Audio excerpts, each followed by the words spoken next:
तो स्वागत है आपका फोर्टनाइट क्रॉनिकल्स में। और आज आप सुनने जा रहे हैं चाय किस्से और नज्म से साहिर और समर के यादों से जुड़ी एक नज्म।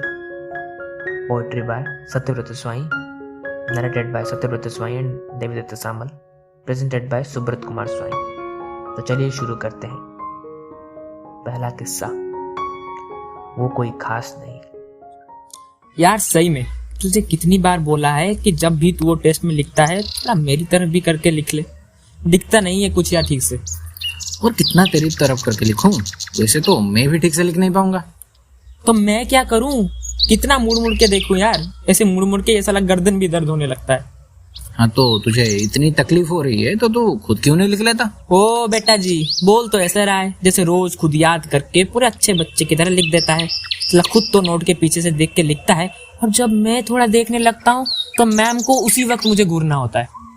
अरे समझ रहा हूँ, किस्मत खराब चल रहा है तेरा। कल मंदिर नहीं गया था क्या? बेकार की बातें बंद कर, रोज सलाह जलील होना पड़ता है। हाँ यार ये बात तो सही है, और वो भी कितनी लड़कियों के सामने। नहीं समझ रहा हूँ तेरा दुख। वैसे लड़की से याद आया, कल ट्यूशन के बाद कहाँ गया था? बोल। ट्यूशन के बाद कहाँ गया था? तेरे ही साथ तो था, वो बापुल भाई की दुकान में। नहीं, उसके बीच में जब मैं मेमोरी में मूवी लोड कर रहा था तब कहाँ गया था? ये ऐसे ही यार, वो मम्मी ने कुछ सामान लाने को बोले थे तो वही लाने गया था। और कहाँ? ओ सही में। वैसे लेडीज कॉर्नर से कौन सी सामान लाने गया था तू? पे यार तू फिर से पीछा कर रहा था मेरा कल। समर की नजरों से बचना मुश्किल ही नहीं नामुमकिन है। यार कितनी बार बोला हूँ तुझे पीछा ना करने को मेरा। मुझे awkward फील होता है यार, समझा कर। वैसे क्या बोली अन्वेषा? हाँ यार अब उसके बारे में मत पूछ, मुझे टेंशन हो रहा है यार। पर हुआ क्या है? हाँ तूने उसे प्रपोज कर डाला है क्या? अबे वो तो मैं कब से कर चुका हूँ। साला सरकार गिरने वाली है और तू पूछ रहा है इलेक्शन हुआ कि नहीं। सही में कब कर दिया तूने? भाई को बोला तक भी नहीं। अबे यार अब पूरे कॉलेज को ढिंडोरा पीट के थोड़ी चिल्ला था। चल ये भी ठीक है। वैसे उसने हाँ कर दिया क्या? अबे वही तो प्रॉब्लम है। मतलब समझा नहीं। अबे उसको कोई तकलीफ नहीं है, मगर उसके दोस्त, उसके बाकी लोग क्या बोलेंगे उसी का टेंशन है उसको। मतलब ये कोई श्राद्ध का भोज थोड़ी है जो सबका अप्रिसिएशन चाहिए। जब मियाँ बीबी राजी तो who the hell cares about फूफा जी? फूफा जी? ये फूफा जी बीच में कहाँ से टपक पड़े तेरे? अरे मेरे कहने का ये मतलब है कि जब उसको कोई प्रॉब्लम नहीं है, तुझे कोई प्रॉब्लम नहीं है, तो किसी को क्या फर्क पड़ता है कि उसकी दोस्त कोई और या फिर फूफा जी खुश हैं कि नहीं? वैसे भी फूफा जी कभी खुश होंगे भी नहीं। लिख के ले ले, लगा लियो 100 की। अरे मैंने भी यही बोला उसको, लेकिन वो फिर बोली कि कोई उसे पूछेगा कि मैं उसका कौन हूँ तो क्या जवाब देगी। अबे साले इतना डिफिकल्ट सवाल। ये सवाल का जवाब तो क्रिस्टोफर नोलान के पास भी नहीं होगा, मगर फिर भी तूने कुछ तो जवाब दिया होगा।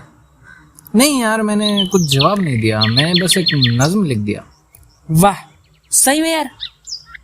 तो चल हमें भी थोड़ा उस इश्क के नज्म से तकल्लुफ करवा दे। बे तू कब से इतना उर्दू बोलने लग गया बे? तेरी संगति का ही असर है। तू सुना ना नज्म। हाँ सुनाता हूँ। वो पेपर कहाँ गया? तो स्वागत है आप सभी का इस दिल अजीज दिलरुबा आशिक साहिर की महफिल में, रहमो करम के साथ। दिल, फेफड़े, किडनी सब कुछ थाम के बैठिए, क्योंकि वो सब जीत के ले जाने वाला है। आ रहे हैं हमारे इश्क के गुलजार, अदब के फनकार साहिर। अबे तू इतना क्यों फेंकता है यार? हाँ तो फरमाइए, इरशाद। हाँ तो नज्म का टाइटल है वो कोई खास नहीं। जाना कोई पूछे तुम्हें मेरे बारे में तो बोलना वो कोई खास नहीं। जाना कोई पूछे तुम्हें मेरे बारे में तो बोलना वो कोई खास नहीं। बस एक साथी है वो मेरा प्यारा सा, जो पास होकर भी पास नहीं। चांद की तरह वो हर वक्त रहता, पर रात की तरह सिर्फ दिखता है वो मेरे ख्वाब में। सवाल तो बहुत करता है, पर उसका अकेला हूं जवाब में। अल्फाजों का शहर है वो, और इस शहर में है एहसास कई। जाना कोई पूछे तुम्हें मेरे बारे में तो बोलना कोई खास नहीं।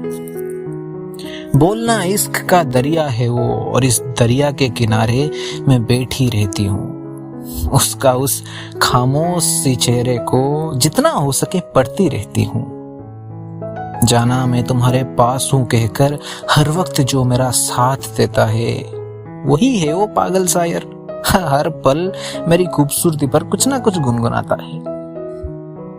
गर्मी की बारिश सा प्यार है उसका, जितना भी पी लो भरता तुम्हारा प्यास नहीं। जाना कोई पूछे तुम्हें मेरे बारे में तो बोलना कोई खास नहीं। अगर कोई पूछे तुम्हें मेरे शक्ल के बारे में तो बोलना इतना खूबसूरत नहीं दिखता। अगर कोई तुम्हें पूछे मेरे शक्ल के बारे में तो बोलना इतना खूबसूरत नहीं दिखता। पर हर दिन आईने के सामने वो मेरे लिए रोज बनता संवरता। नीला पीला कपड़े पहन के वो मेरे सामने आके खड़ा रहता। जैसे बच्चे खिलौनों को देखते रहते वैसे ही वो चाह से मुझे देखता रहता। दिल लगी है उसे भी दोस्तों के साथ लड़कियां छेड़ना, मगर मैं रूठ जाऊंगा इसलिए नहीं छेड़ता।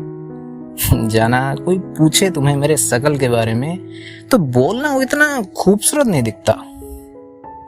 बोलना तन्हाई की मौसम में वो आंसू बनके मुझसे निकलता है, सुहानी सावन में वो हंसी बनके मुझ में खिलता है। अंधेरे राह पे चलने की वही तो मेरा ताकत है। गुमसा में बैठ जाऊं कहीं तो उसका चेहरा ही तो मेरा राहत है। बचपना ना गया अभी तक उसका, बचपना ना गया अभी तक उसका। मैं रूठ जाऊं तो वो रो देता है।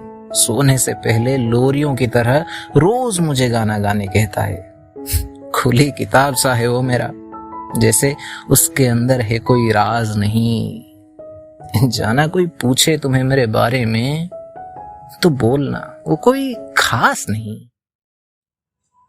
अबे मर गया क्या? शुक्रिया बोल चुका हूँ, दी एंड। नहीं यार, नज़्म की खूबसूरती को महसूस कर रहा था। इट्स लिटरली हार्ट टचिंग यार। सही में man, how did you right the answer of this difficult question? शुक्रिया जनाब। जियो मेरे लाल। वैसे उसकी रिप्लाई क्या आई? अबे उसी का तो इंतजार है। रुक रुक रुक, कॉल कॉल कॉल कॉल है उसका, पकड़ पकड़ पकड़, कॉल कॉल है। उठा उठा। Hello hello hello hello. क्या बोलियो? अबे वही तो, नेटवर्क नहीं आ रहा है। साला पहले ये आशिकों के बीच में माँ बाप आ जाते थे, अब ये कमबख्त नेटवर्क उनके बीच का दरार है। तो यहीं तक था पहला किस्सा। आशा करते हैं आपको पसंद आया होगा। तारीफ हो या ताने हो, बेझिझक कमेंट बॉक्स में फरमाइएगा, हम आपकी खिदमत पे हाजिर हैं।